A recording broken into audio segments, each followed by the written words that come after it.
which became famous. Oops, sorry. And, okay, no, that's fine. That's fine. Um, and they got the designation as the most decorated unit. There's a regiment in Europe, 21 Medal of Honors and a lot of other different honors because they didn't know how to retreat. And they didn't retreat. But my background is, for years was the corporate world. I worked in Asia 30 years.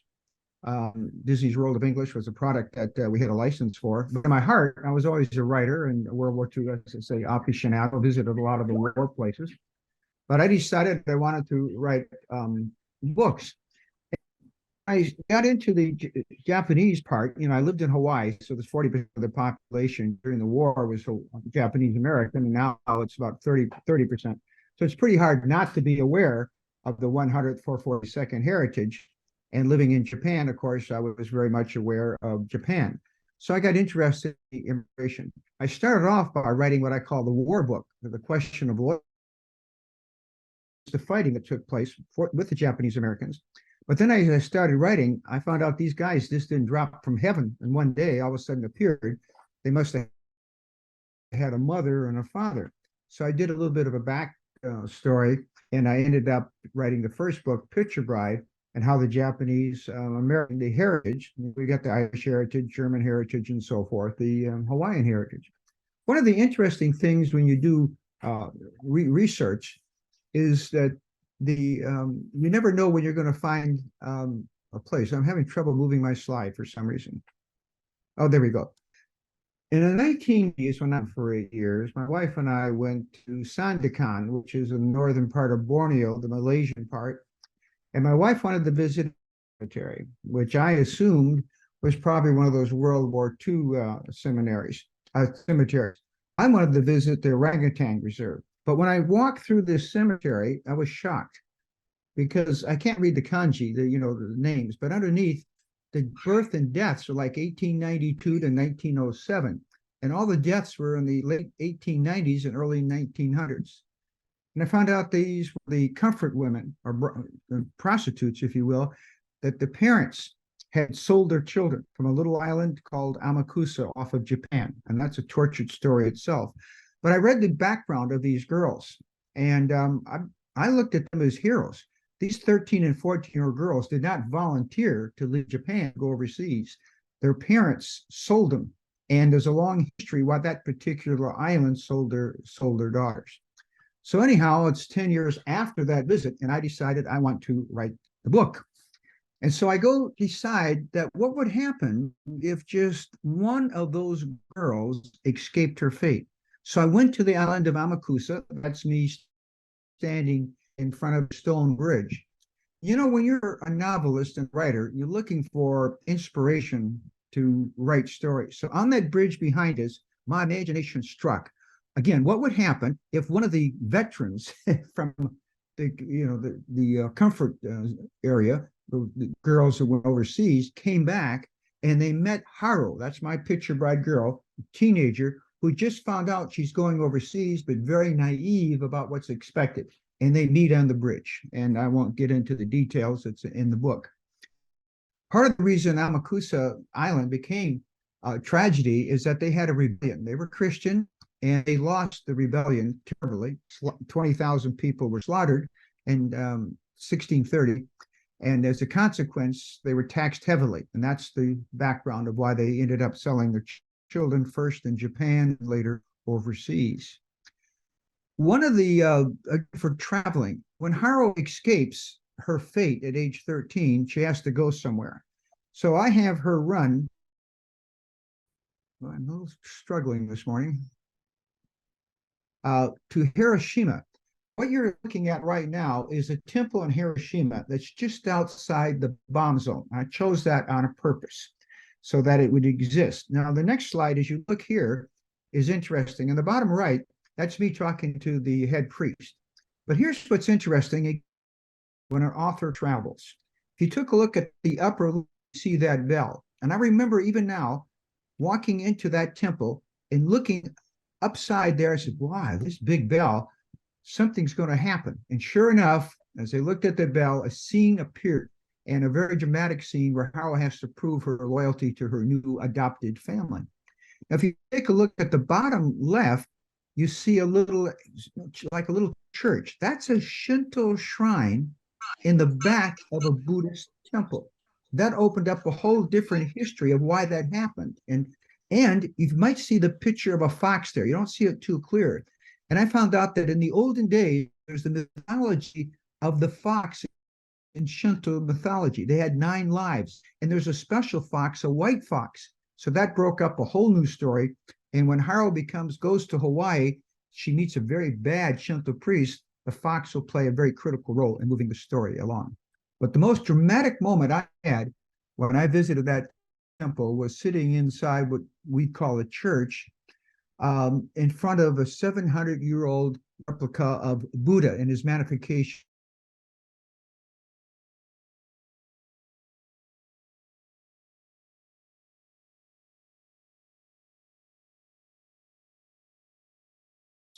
And sure enough, I realized that Haru had to make a decision that dramatically changed her life with her adopted Buddhist family. And that's where that inspiration happened. As we know, the Japanese went into the camps, but not so much in Hawaii. And people often ask, and that's part of the critical part. In the West Coast, all the Japanese went into the camps, 120,000 of them. In Japan, only a few went into the camps, about 2,000, and they were arrested for different reasons. But the reason was, and here's the interesting part that I discovered, the idea of sending Japanese to camps was not a post-Pearl Harbor new idea. They talked about it in the late 30s. And the powers to be in Hawaii, and there were 4 of them that were critical. One was a Chinese man here, you see, Hung Wai Cheng, and next to him is Yoshida, who is very critical in trying to get Hawaii a state in the 1930s. And the bottom left is a police officer, and Charles Hemingway on the right is the chancellor of the University of Hawaii. These men got together and said, we do not want the California disease to hit Hawaii. They started to prepare for what they thought would be war. They didn't know about Pearl Harbor, but they were pretty sure there'd be a war. So FDR sends, or Hoover, on the direction of FDR, 1939, tells Hoover, intern them all. And there are other very memos I put in my book that talk about I don't know what's happened to my slideshow this morning. It seems to have a mind of its own. That the Japanese are going to go into the camps. So they send the man on the right. He's Robert Shivers. He's the new FBI director. When he arrives in Hawaii, he's met by these 4 people, the unity there, that do not want the Japanese to be interred. And they tell him, we have an au pair. It's very common in Japan and Hawaii at that time that Japanese students who live in the outer islands will live with an expatriate white family as an au pair. They're not really maids. They go to school, but they help out with light housework. They eat with families. And Shivers says, well, I don't want to do that. I don't need anybody. But he looks at their eyes and says, gee, I'm just off the plane. Why don't you send a girl for a week or so until you find a permanent home? Then he starts thinking, oh, this is a chance for me to interrogate my first Japanese American. And he talks to her. Now, here's what's interesting. Sui Sanaga, when she was in her early 80s, came to my home with her daughter, and I asked her about that first meeting with Robert Shivers. And I'll just get to the heart of the matter here in our presentation. But part of the interview was Robert Shivers tells her, oh, you must be proud that you're Japanese. And she sits back in shock. And she says, I'm an American, Mr. Shivers. I'm proud to be an American. And from that moment on, Robert Shivers had to wonder what he was doing. Why is he preparing people to be interned? A girl like Sui Sinaga is much more interested in Clark Gable than she is interested in the emperor. Well, then Pearl Harbor happens, and many of us know, it changed American forever. The day of Pearl Harbor, the ROTC at the University of Hawaii is activated. Most of the members of the ROTC are Japanese Americans. Well over 50% of the students at the University of Hawaii are Japanese, education mothers. They might be cane workers or pineapple pickers, but they don't want their children to do that.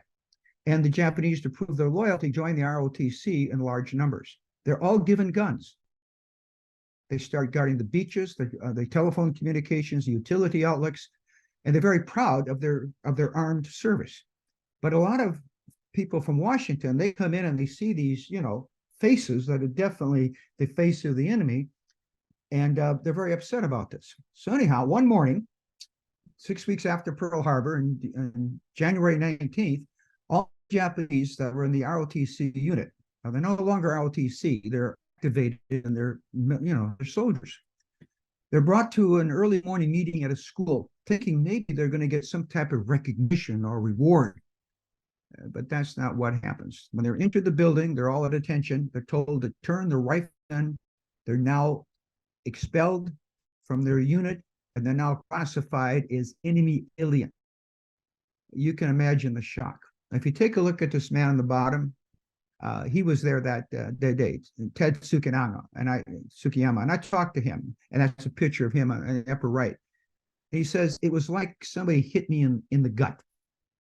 Now, the reason I have the Chinese man up there again, Chiang Wai-ching, he knows that this is going to happen ahead of time. He gets an early warning, and he's outside that school building. And these men leave, the young kids, and they're angry. You can imagine if it was you who thought yourself were loyally with a gun defending your country and told you can't do it anymore. And he asked them, well, you've been wrong. What are you going to do? And they have an argument. What do you mean we're going to do? We're mad. But he challenges them. Are you just going to take it and accept it?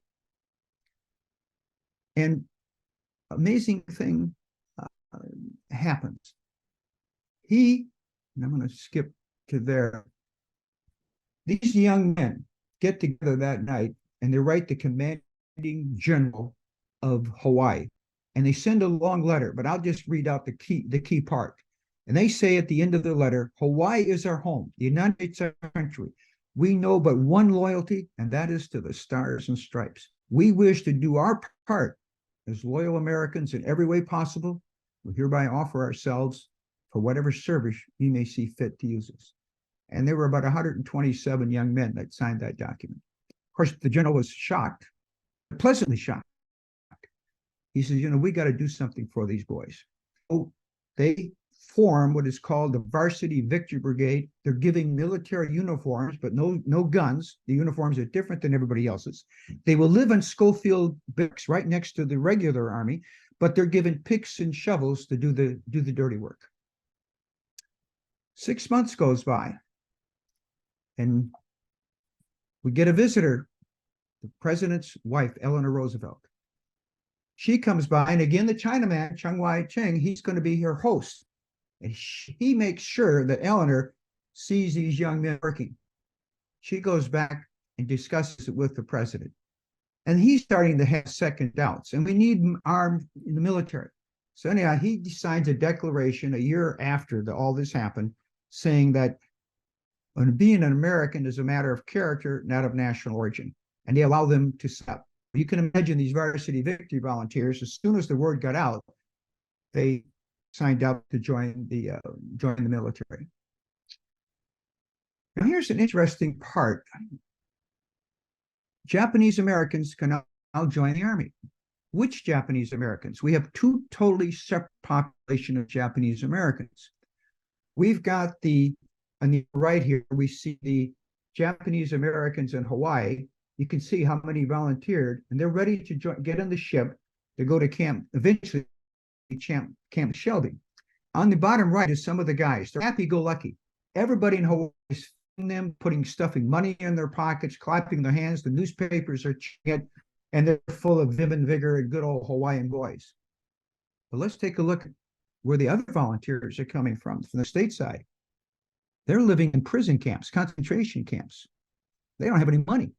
In the upper right-hand corner, a classic picture of a mother with a child getting ready to go on a train to some godforsaken camp. And in the bottom left here is a typical picture of what a home looks like. It's a 12 by 12 home that's just a curtain separating it from or the thin 6 by wall separating it from the other families. And I've been some of these camps, and it's not a Nazi German camp, and we didn't kill anybody, but it was terrible. Open toilets, that type of thing. So what happens when these two groups get together in Camp Shelby? They start fighting each other. We got the happy-go-lucky boys looking down at these sullen mainlanders, and they start fighting. And then the Hawaiian boys, they call the mainlanders katonks, because that's the sound of a coconut hitting the ground. And the Western boys, they start calling the boys Buddha heads, which is a combination of, because they're Buddhist, and Buddha means pig in Japanese. And they start fist fighting, and finally they start thinking, I don't know if this is going to work out. There's talk about disbanding the 442nd before it even gets organized. But a chaplain talked to the commanding officer. He says, I have an idea. Why don't we send these Hawaiian boys to a camp? As it happens, there's a camp about 4 hours away called Camp Aurora in Arkansas. The girls from the camp have visited Camp Shelby for the USO. They bust them in. And the girls are always cheerful and friendly. They don't talk about their miserable situation. So the boys have no idea. So they put them in trucks. And this is actually one of the people in the truck was Danny Anyway, who later became Senator Inouye. And the boys are practicing their songs. They're going to be in the camp for 2 days, singing Little Grass Shack, the ukuleles. They're doing a little bit of gam. And as they go down the road, they go silent because they see the camp head. You can see the upper left, there's a machine gun nest. And all the camps had machine gun nests with machine guns pointed inside the camp at Americans. And it's all fenced. They get in there and they see the open toilets. They see the meager daily food. They all eat together. And it's not a cheerful thing. There's a dance. This is USO dance in Camp Aurora. But it's an eye-opening visit. And Danny Anyway, in his book, Journey to Washington, after he became senator, he writes a book of his life story. I'll just give you the quote that what he said when he got back on the truck to return to Camp Shelby. I wonder what I would have done if it had been me and my parents inside that camp. Would I have volunteered for a country that betrayed me? Remember, this is the Hawaiians, volunteered from a close-knit community that is generous and supportive of what we're doing. Our families had been forced out of their homes and herded into backwood prisons, never knowing when it will end or what kind of life is possible when this camp nightmare ends. But those mainland boys volunteered while in those camps, willing to die for a country that locked up their parents and siblings. Well, after that visit, the relationship, as you can imagine, between the two boys changed a lot. I'm going to move along to the fighting now because we have a short time and the training is over. There are two groups of actually Hawaiians that will form the 442nd. The first group is what is called the 100th. Some of you have probably heard that. They were actually full-time Army boys. They were in the Army a year ahead in engineering brigade, and people didn't know what to do with it. Well, eventually they got to be trained, and they went to Italy ahead of the other 442nd because they had been drafted the year before. Now, I'll just tell one story about the first casualty, the first KIA, is Joe Tanaka. And it's ironic that he is the first one to die. He's already famous in Hawaii. He's a baseball player. And some said he might have gone on into the show. Well, it might have been an embellishment, but he was the baseball player at that time in an era where baseball was everything. He is shot in the first battle the 100th is in. And he's on the ground. And his last words with his arm, and his classic, carry on, carry on, carry on. And this platoon does carry on, and they take out a German machine gun nest. That in itself is an interesting story. But here's, like Paul Harvey used to say, the rest of the story. A month later, his parents and his wife show up at the American Red Cross with a stack of red envelopes. In the Japanese tradition, when somebody is killed, the family receives red envelopes with cash inside to help defray the costs of the funeral. So Joe's father walks in and puts the red envelopes on the table.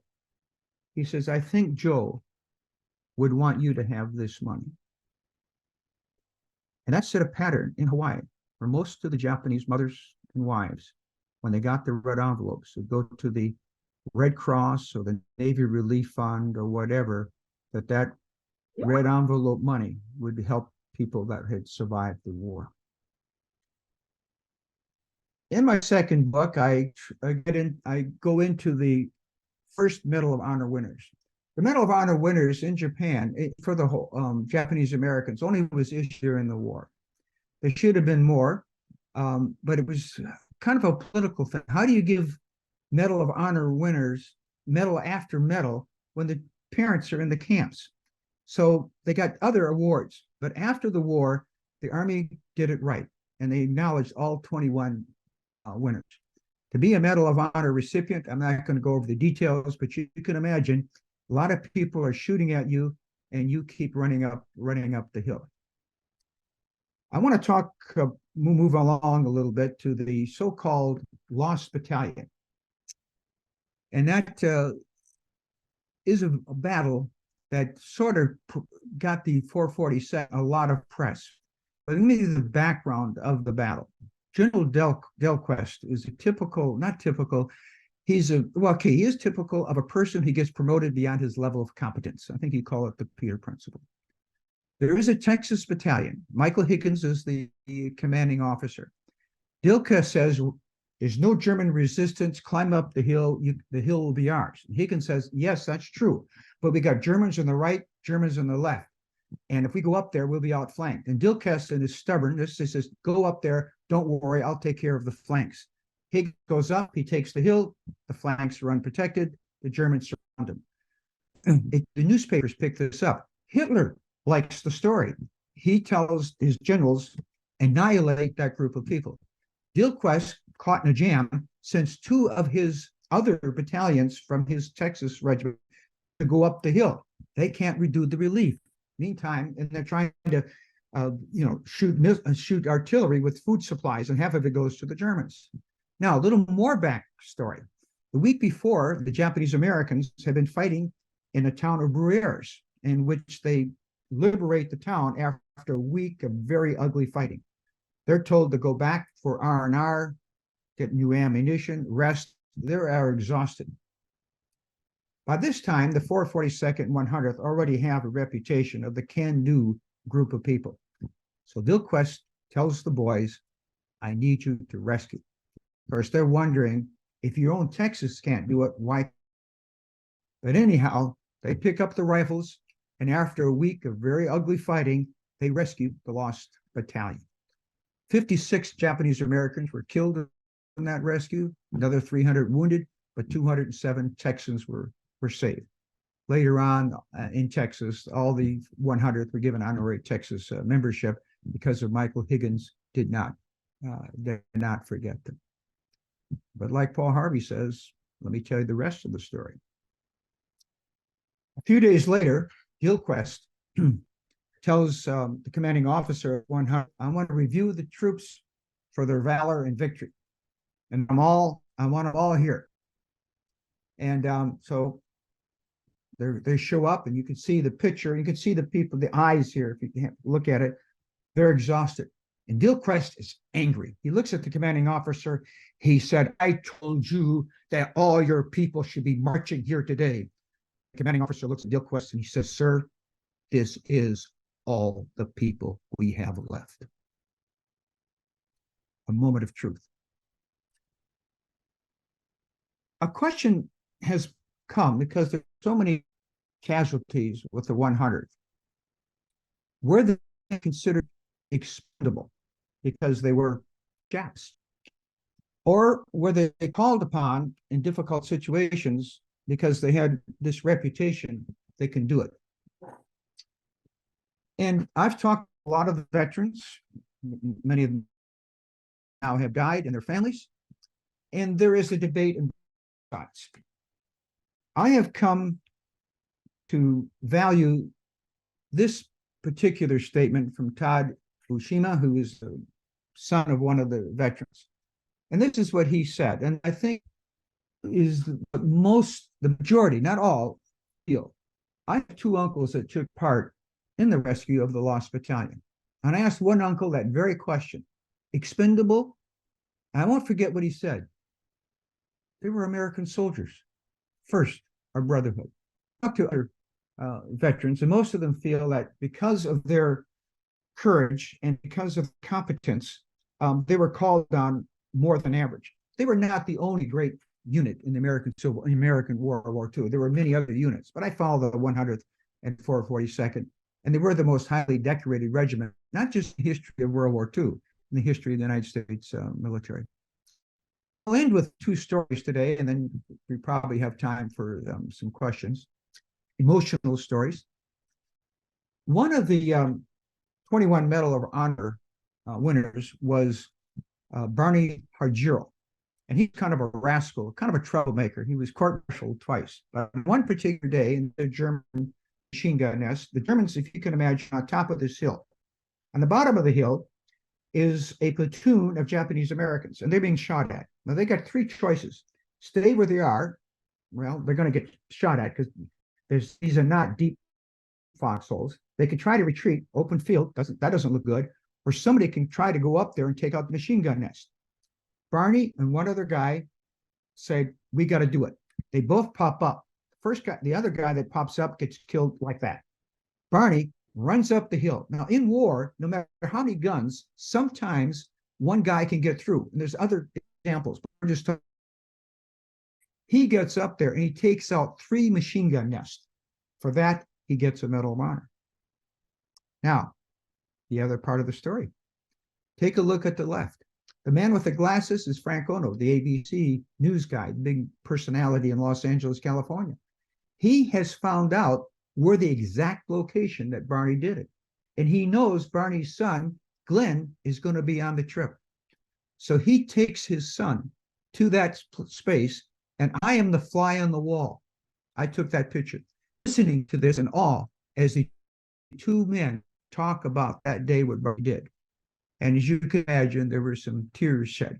Tragically, Glenn died of liver disease a few years later. Talk one other emotional story before I left, and this will close my prepared remarks.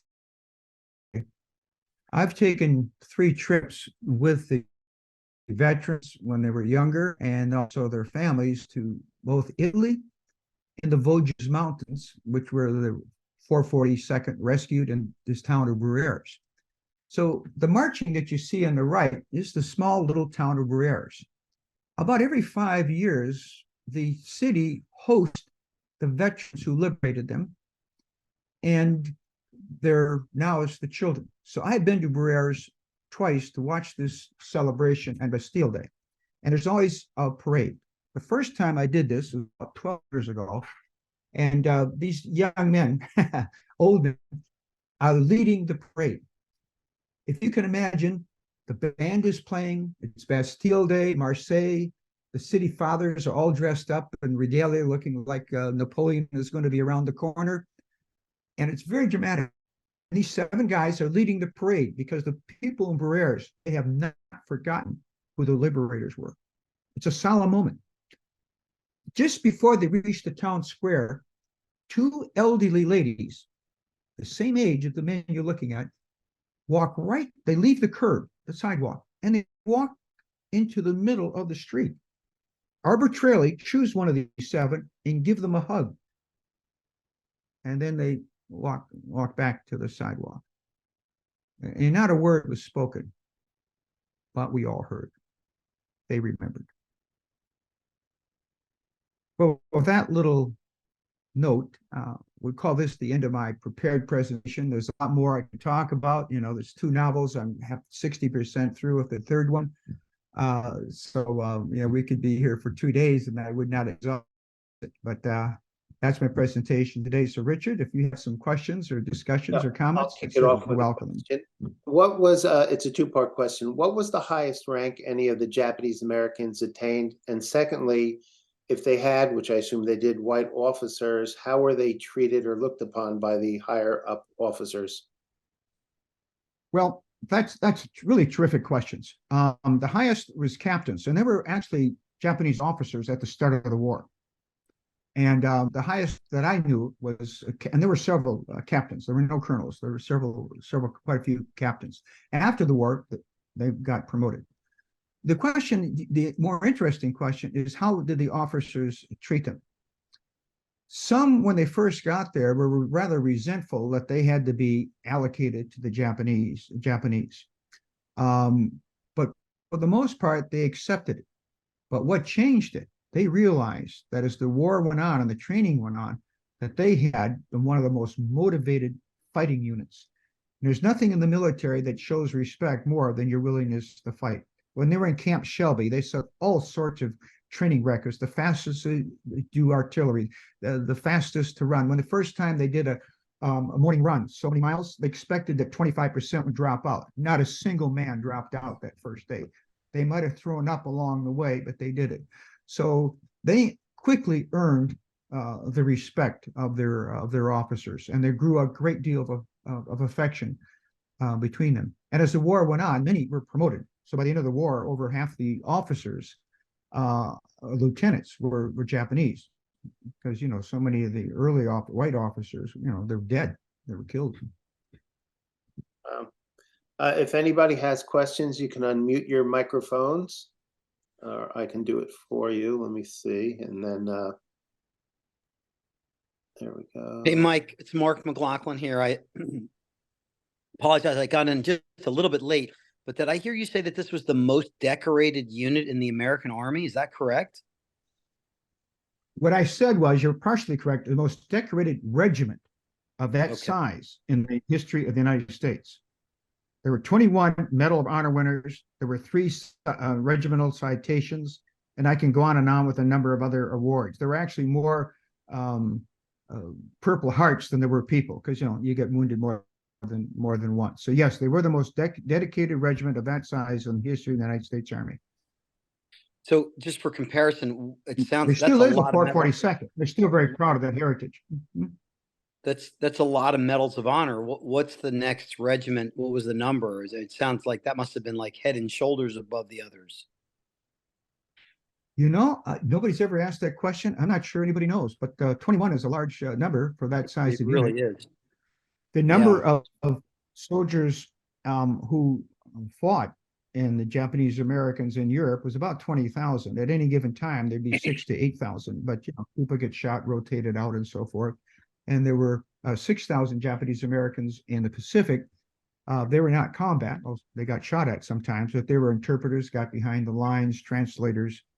They were in Okinawa with megaphones trying to talk people out of the caves before the men with the machine guns opened up. Great talk. Thank you. Mike, how was the transition back after the war for the Japanese? The American public probably still had somewhat of a hatred for many of the Japanese. How were they treated? Not as well as they should have been. And I'll give one story. Again, it's Senator Inouye's story. Of course, he became senator, so his stories become popular. He lost his arm. He was going to be a surgeon. That was his dream, to become a surgeon, a doctor. He was with the Red Cross during his high school days. So he walks into a barbershop in San Francisco in his uniform, one arm. And the guy looks at him and says, "I don't serve Japs."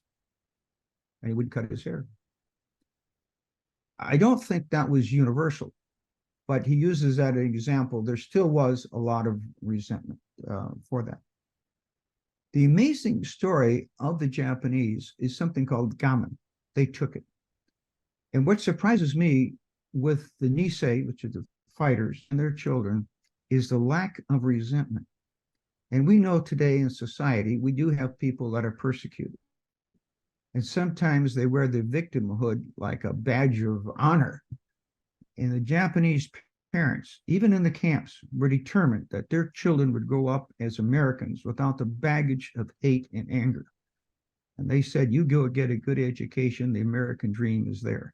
And, you know, they became senators, doctors, lawyers, people. And today the Japanese Americans have a higher average income and education attainment than the average American.